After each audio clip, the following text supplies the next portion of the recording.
So, after my last video about beer history, a lot of folks reached out about different styles and stuff like that. So, I wanted to add a little bit more about a specific style for the stout. Originally, it was a stout porter to kind of give away the biggest clue here.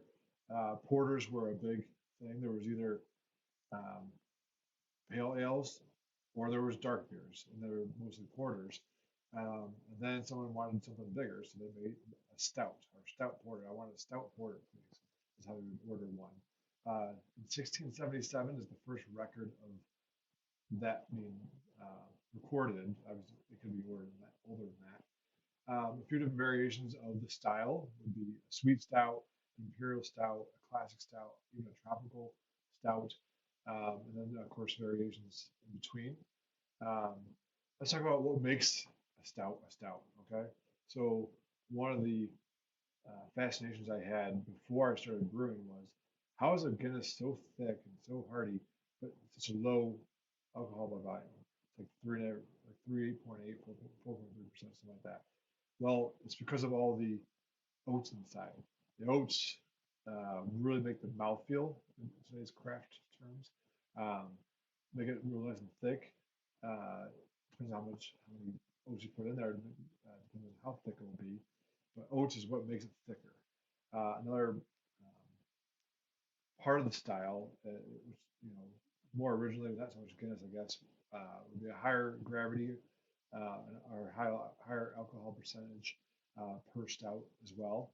Um, One cool fact is if you look at all the grains that go inside a grain bill, let's say you're making a home brewed batch of anywhere between 12 and 15 pounds of grain total, 85% of that grain bill will be two row, which would make if it's just two row, you're just gonna get pale ale, sorry, out of that beer.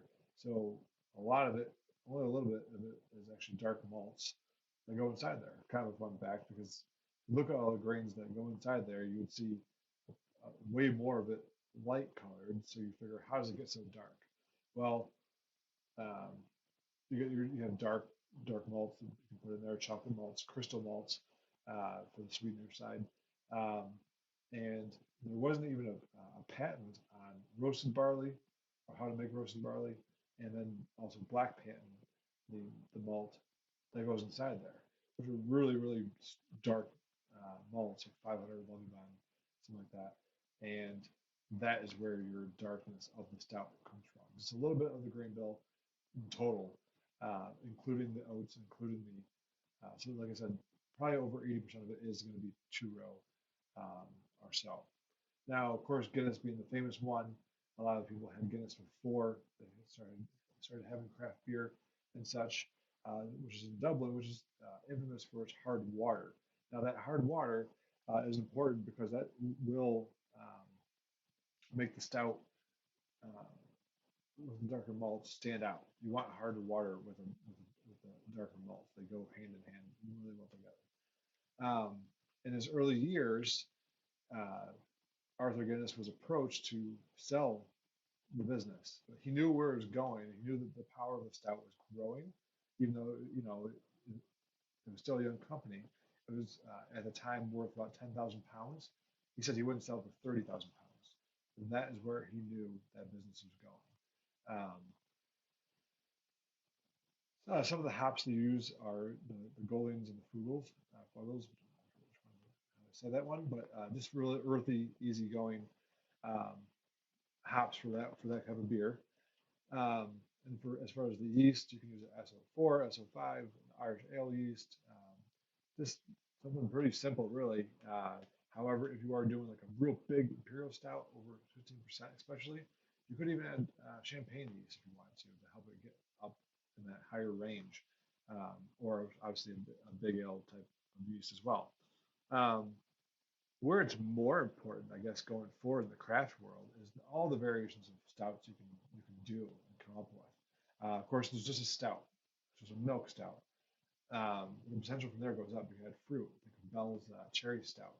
Um, Not a huge fan of that one just because the cherry part I'm not partial to myself, but there is a lot of fruit stouts in there that do really well and still taste really good. I can do a lot of it. It's just like after a long time. or crazy different flavors.